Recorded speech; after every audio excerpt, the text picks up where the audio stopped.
Assalamualaikum warahmatullahi wabarakatuh. Halo teman-teman semua, kembali lagi dengan aku di Aisyah. Kali ini kita akan belajar mengenai routing topologi. Jadi, apa maksud dari routing topologi itu sendiri? Jadi, routing topologi adalah merouting topologi yang sudah kita set up di video sebelumnya.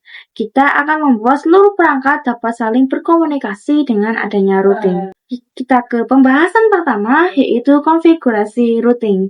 Kita akan melakukan routing pada topologi kita, yang mana terdapat host OS, root Debian, client Ubuntu, server 1 dan juga server 2. Dan pada defaultnya, client Ubuntu itu tidak bisa berkomunikasi dengan host OS. Host OS juga tidak bisa berkomunikasi dengan internal network atau server. Begitu juga dengan server yang tidak bisa berkomunikasi dengan klien Ubuntu. Jadi semua perangkat yang memiliki IP network yang berbeda itu secara default tidak bisa berkomunikasi. Lalu dengan konfigurasi routing ini kita dapat membuat seluruh perangkat dapat berkomunikasi. Kita pastikan bahwa klien tidak bisa ping ke server terlebih dahulu. Kita buka semua VM-nya, dan pada klien kita ping dengan 10.10.10.2, maka tidak akan bisa, dan seharusnya pada Debian server dapat berkomunikasi dengan Ubuntu server karena memiliki IP yang sama.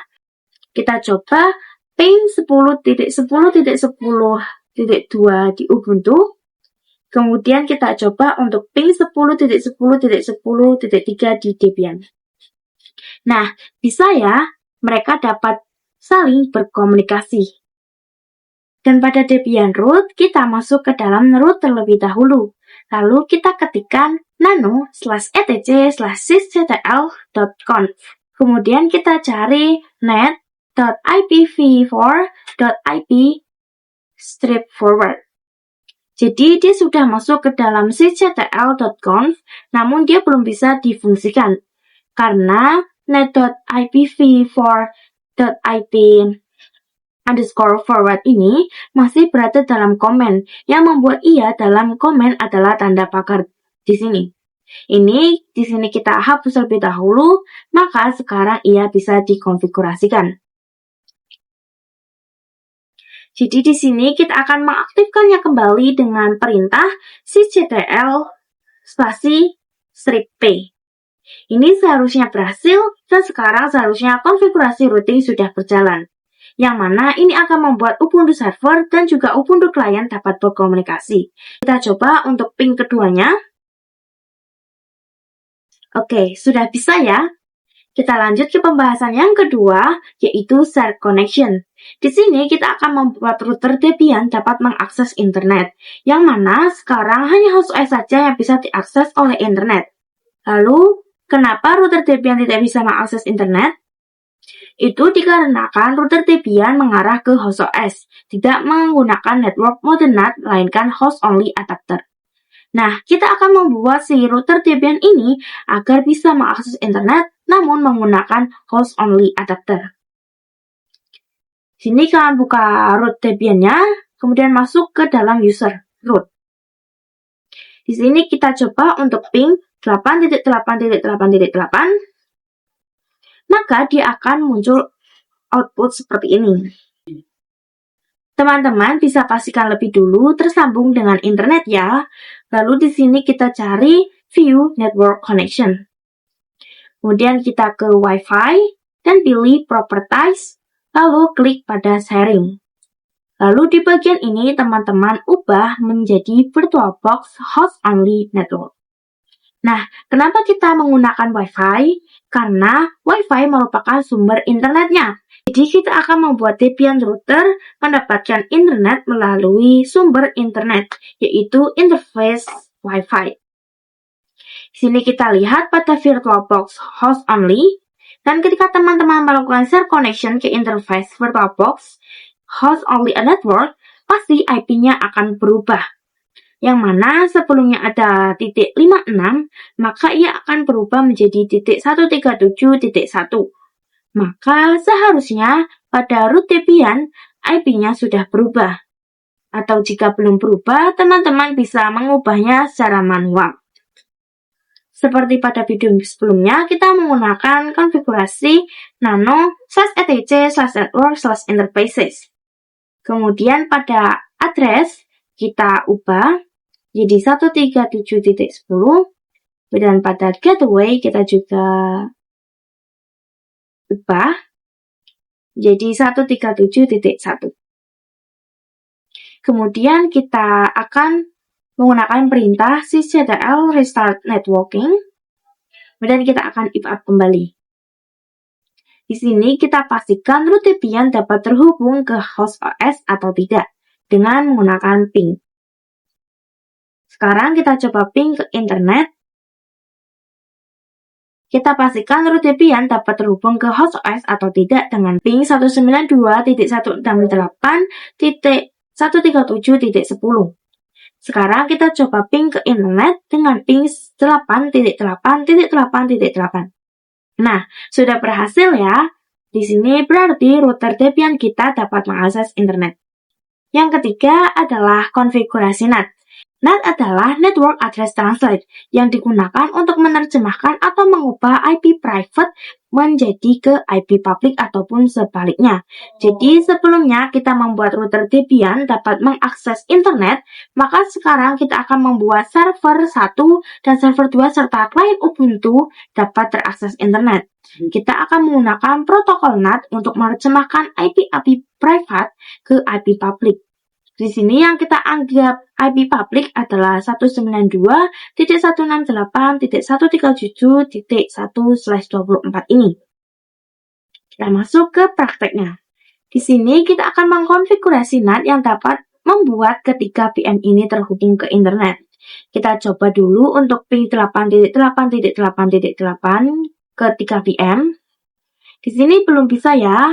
Maka agar bisa, yaitu dengan cara IP 172.16.1 yang nantinya akan diterjemahkan ke akses internet router Debian, yang mana router Debian sendiri untuk menuju ke internet dia melalui IP 192.168.137.1. Nah, sebelum itu kita install lebih dahulu perintah IP tables-nya. Namun sebelum itu kita perlu mengamount file Debian kita agar bisa menginstal sebuah fitur ataupun tools dengan cara apt-cd-rom-add. Lalu jika terdapat opsi ditanyakan di mana mengamount cd-rom ini, maka teman-teman bisa klik gambar DVD, lalu klik kanan dan pilih file ASO yang kalian gunakan. Jika sudah, maka teman-teman bisa melakukan instalasi iptables. Ketikkan apt-get install iptables. Nah, maka jika sudah selesai seperti ini, kita akan mulai konfigurasinya. Dengan perintah iptables -t nat strip A besar, kemudian post routing dengan huruf kapital semua, kemudian -o, npost 3, -j, kemudian masquerade. Di sini maksud -o adalah interface yang ingin keluar dari mana. Karena IP 192.168.137 ini berada di npost 3, maka kita interface-nya keluar dari npost 3. Lalu jika sudah selesai konfigurasinya, kita cek untuk ping 8.8.8.8.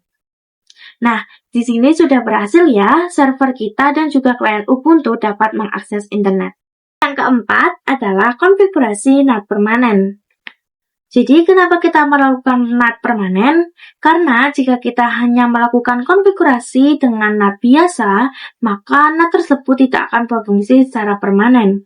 Di sini kita coba cek terlebih dahulu.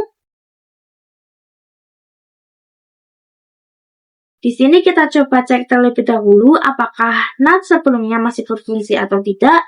Dengan ping 8.8.8.8. Di sini masih bisa ya.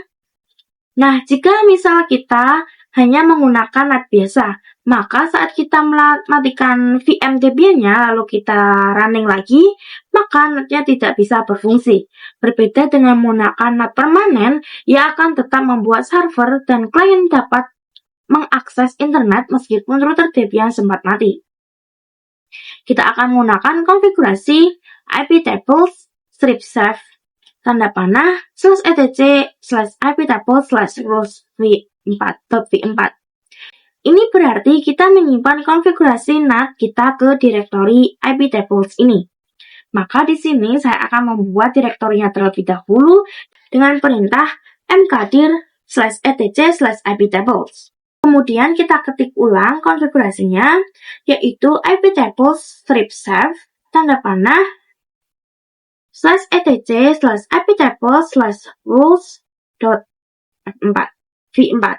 Nah, selesai ya. Di sini kita lihat dengan cat /etc/iptables/rules.v4.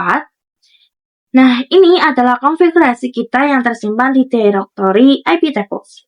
Oke, di sini kita masuk ke nano /etc/apt/source.list. Lalu teman-teman hapus pagarnya agar keluar dari komen dan berubah menjadi konfigurasi. Kemudian jika sudah terkonfigurasi, kita bisa pastikan dengan cat /etc/apt/source.list. Langkah selanjutnya, kita bisa mengetikkan apt update. Lalu kita install iptables persistent. Ini digunakan untuk menggunakan fungsi NAT secara permanen. Kita masukkan perintahnya apt install iptables-persistent. Jadi fungsinya adalah untuk mengaktifkan konfigurasi yang sudah kita simpan di direktori iptables sebelumnya. Di sini kita coba ping 8.8.8.8. Oke, berhasil ya. Yang kelima adalah fix IP address Debian router dan server. Jadi kita akan memperbaiki IP address yang mana jika Debian router dan juga server itu mati, maka secara otomatis IP tersebut hilang.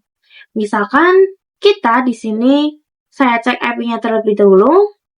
Di sini terdapat npost 3, npost 8 dan juga npost 9.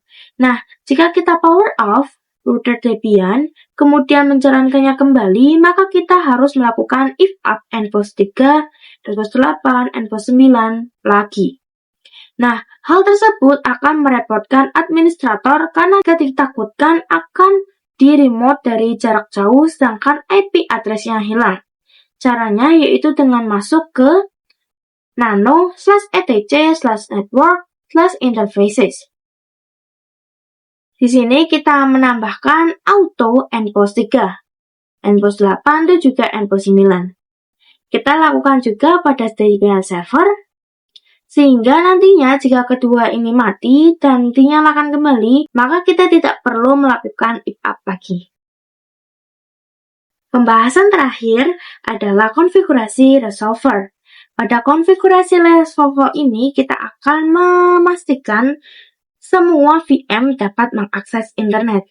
Jika sebelumnya kita melakukan ping 8.8.8, namun ping tersebut belum memastikan bahwa VM kita mendapat akses internet.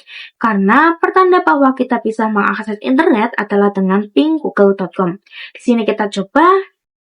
Nah, maka akan muncul output seperti ini. Nah, jika terdapat VM yang belum terakses internet, kita bisa menggunakan konfigurasi sudo nano/etc/resolve.conf. Dan di sini pada konfigurasi 127 kita masukkan sebagai komen saja. Itu berarti server kita diarahkan ke server lokal, bukan server Google. Nah, di sini kita akan menambahkan name server 8.8.8.8. Lalu di sini kita cetak add, y lalu enter. Kemudian di sini kita akan coba ping google.com, maka berhasil. Itu menandakan bahwa Ubuntu Client bisa mengakses internet. Seperti itu saja pembahasan kita pada materi routing topologi kali ini. Saya ucapkan terima kasih untuk teman-teman yang sudah menonton hingga akhir. Wassalamualaikum warahmatullahi wabarakatuh.